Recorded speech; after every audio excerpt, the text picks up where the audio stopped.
Salut, c'est Hadès.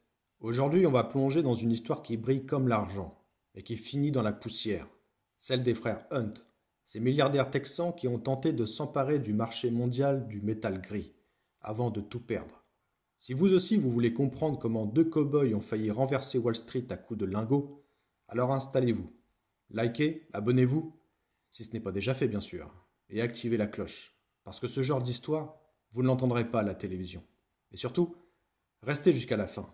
Vous verrez que cette folie spéculative des années 80 ressemble étrangement à ce qui se prépare aujourd'hui sur les métaux précieux. Allez, commençons. Mais avant de vous parler des frères Hunt et de la plus grande manipulation du marché de l'argent de l'histoire, il serait de bon ton de parler des origines. 1889-1960. Tout commence dans les plaines de l'Illinois, en 1889, avec un garçon nommé Haroldson Lafayette Hunt, un gamin têtu, autodidacte, persuadé que la fortune n'est qu'une question de courage et de flair. À 15 ans, il quitte tout, la maison, le confort, les sermons moraux, et se jette dans la poussière du sud américain. Il taille du bois, sert des repas, conduit des mules, bref, il apprend la loi du travail et du hasard. Puis vient la mort du père, et avec elle, une poignée de dollars d'héritage. C'est peu, mais suffisant pour tenter le diable. Hunt achète une plantation de coton dans l'Arkansas. Mauvais timing, la Première Guerre mondiale fait s'effondrer les cours, et le coton devient chiffon. Qu'à cela ne tienne, il repart, flairant un nouveau filon, et à Eldorado, le pétrole vient de jaillir du sol. Et Haroldson comprend aussitôt que l'avenir de l'Amérique ne se tisse plus avec du coton, mais avec du brut. En quelques années, il devient un seigneur du pétrole, le premier des self-made men à la texane, rude, religieux, suspicieux et immensément riche. En 1930, il mise sur Kilgore, un champ que personne ne veut, et trouve l'un des plus grands gisements du pays. L'or noir coule à flot et la fortune avec. Dans les années 1950, il règne sur un empire mondial. Pétrole, bois, coton, bétail, tout ce qui sort de la terre.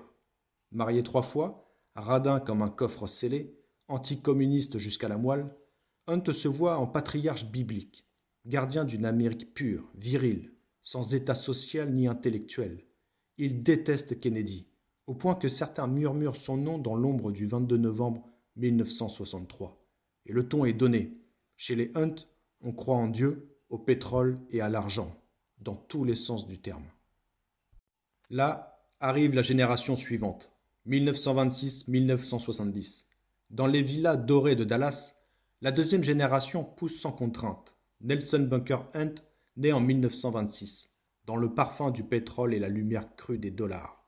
15 enfants au total, un clan de demi-frères et sœurs élevés dans le luxe et le désordre. Pas d'école, pas de discipline, juste un mot d'ordre paternel, faites ce que vous voulez, et ils le feront. Avec son frère William Herbert, Bunker fonde la Penrod Drilling Company, puis hérite de la Placid Hall, joyau de l'Empire. L'aventure commence au Pakistan. Premier échec à 11 millions de dollars. Qu'importe, direction la Libye, où le sable cache des mers de pétrole. Les deux Texans y découvrent des réserves colossales et deviennent dans les années 1960 des manias du brut. À leur apogée, leurs seuls intérêts libyens valent plus de 7 milliards de dollars. Des cow-boys du désert, cigares au bec, forant les entrailles du Sahara. Mais en 1970, un certain colonel Kadhafi fait tomber le roi Idriss et double les royalties. Les Hunt fulminent, leurs profits fondent, leur contrôle s'effrite.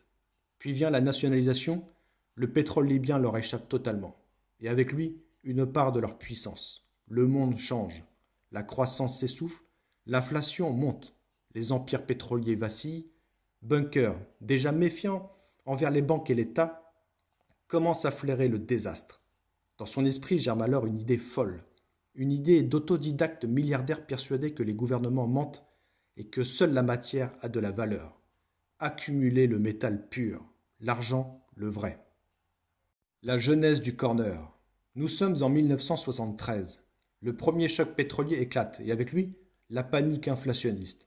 Le monde tremble, les monnaies chancellent. Pour Nelson Bunker Hunt, ce n'est pas une crise, c'est une confirmation. L'État imprime. La monnaie se dilue, le papier brûle. Seule la matière survit. Mais l'or, lui, il reste interdit aux citoyens américains. Alors les Hunt choisissent son frère argenté, le silver, moins noble, plus accessible, mais tout aussi éternel. Ils décident d'en acheter tout, littéralement tout l'argent métal disponible sur Terre. Et à l'époque, les stocks mondiaux s'élevaient à 500 millions d'onces. En quelques mois, ils en détiennent déjà 55 millions. Stockés en Suisse, convoyés à bord de Boeing 707 gardés par des hommes armés, 3 avions pour transporter un rêve métallique. Se protéger de la chute du dollar et peut-être créer une nouvelle monnaie libre, non soumise à Washington. Et la rumeur court. Les Hunt veulent corneriser le marché, accaparer le métal et forcer les vendeurs à se plier à leurs lois. Le prix passe de 1,95 $ à 4 $ en 2 ans. Puis ils cherchent des alliés, l'Iran du Shah, les Philippines, les Saoudiens. En vain. Personne n'ose défier le système monétaire américain. Personne. Pour le moment. 1979-1980, c'est l'accélération fatale. L'année 79 sera celle de la folie. Les frères Hunt trouvent enfin des partenaires, des investisseurs saoudiens qui, saturés de pétrodollars, veulent des placements tangibles. L'International Metal Invest Group est né. En 6 mois, le cartel achète tout l'argent disponible sur le marché mondial. De 5 $ en janvier, le cours passe à 11 $ à l'été, puis à 54 $ en janvier 1980. À ce stade, les Hunt contrôlent la moitié des stocks mondiaux d'argent physique, une demi-planète entre leurs mains. Leurs profits explosent, leurs convictions aussi. Depuis leur ranch texan, ils annoncent sans détour vouloir réintroduire l'argent comme monnaie. Un retour à l'étalon argent contre le papier pourri de la Fed.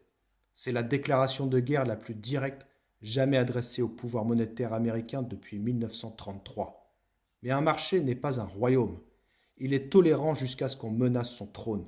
Et les Hunt viennent d'en menacer 2, celui de Wall Street et celui de la Fed.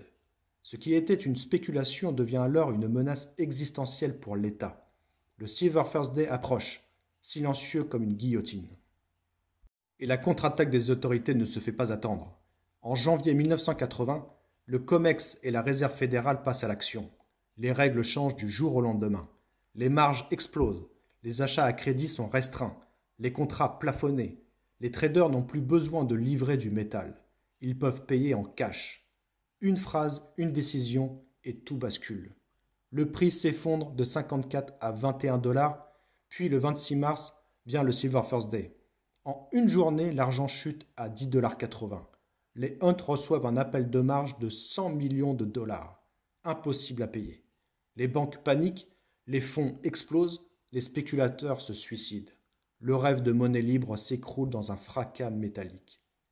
Comme en 1869, quand Jay Gould avait tenté de corneriser l'or. L'État fédéral frappe d'une main invisible mais implacable. Le message est clair. Vous pouvez jouer avec la monnaie, mais pas contre nous. Les cow-boys de l'argent viennent d'être pendus au gibet du crédit. Et les conséquences sont lourdes. 1980 à 2014. La chute est vertigineuse. L'argent retombe, le pétrole aussi. Les frères perdent 1 milliard de dollars dans la tourmente. Leurs chevaux de course sont vendus, leurs sociétés dissoutes, leurs dettes abyssales. En 1988, ils sont condamnés pour manipulation de marché. 10 millions de dollars d'amende. Interdiction de trader. En 1989, la CFTC les crucifie officiellement. Les Hunt ont tenté de dominer le marché de l'argent.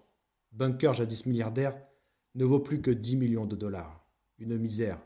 Herbert fait faillite, puis se relèvera lentement tandis que Bunker s'éteindra en 2014 à Dallas, là où tout avait commencé. Leur chute n'est pas seulement une tragédie familiale, c'est un avertissement politique. Le pouvoir monétaire, même aux États-Unis, n'est pas entre les mains des riches, mais entre celles de ceux qui émettent la monnaie. Les Hunt ont défié l'État en voulant créer une alternative matérielle à la dette, et ils ont été effacés comme un bug dans le code monétaire. L'héritage et les leçons. Les frères Hunt auront tenté ce qu'aucun milliardaire n'a osé depuis, défier la monnaie elle-même. Ils ont cru qu'en empilant le métal, ils tiendraient tête à l'imprimerie de la Fed. Mais on ne bat pas un empire de papier avec de la matière, quand l'empire contrôle la règle du jeu. Leur corner était une manipulation de liquidité, pas de valeur. Une pénurie artificielle qui s'est effondrée dès que les autorités ont changé les conditions du jeu. Pourtant, derrière la démesure, il y avait une intuition juste. Le dollar n'est qu'une promesse. L'argent est un fait. Et dans un monde où les promesses s'effondrent, les faits reviennent toujours. Leur histoire est une parabole, celle de deux hommes persuadés que la liberté passe par la possession du métal pur, et qui découvrirent que la vraie cage, c'est le système monétaire lui-même. Les Hunt ont perdu leur fortune, mais gagné une légende, celle de deux cow-boys qui, un soir de mars 1980, ont failli faire trembler la Fed. Et au fond, dans les coffres suides où dorment encore quelques lingots estampillés Hunt, plane une question vieille comme le monde. Et si, un jour, l'argent redevenait de l'argent?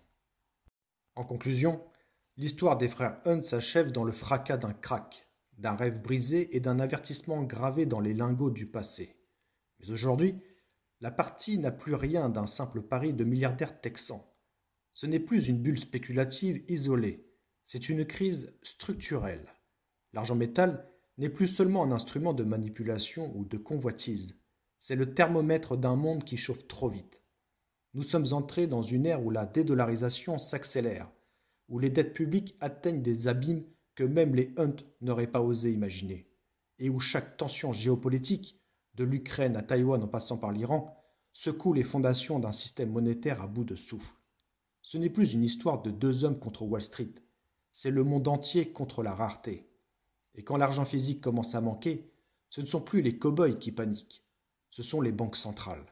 Alors oui, les frères Hunt ont perdu la bataille, mais la guerre, elle, ne fait que commencer. Et si vous voulez être là pour la suite, abonnez-vous, likez et préparez-vous. On entre dans l'âge du métal réel.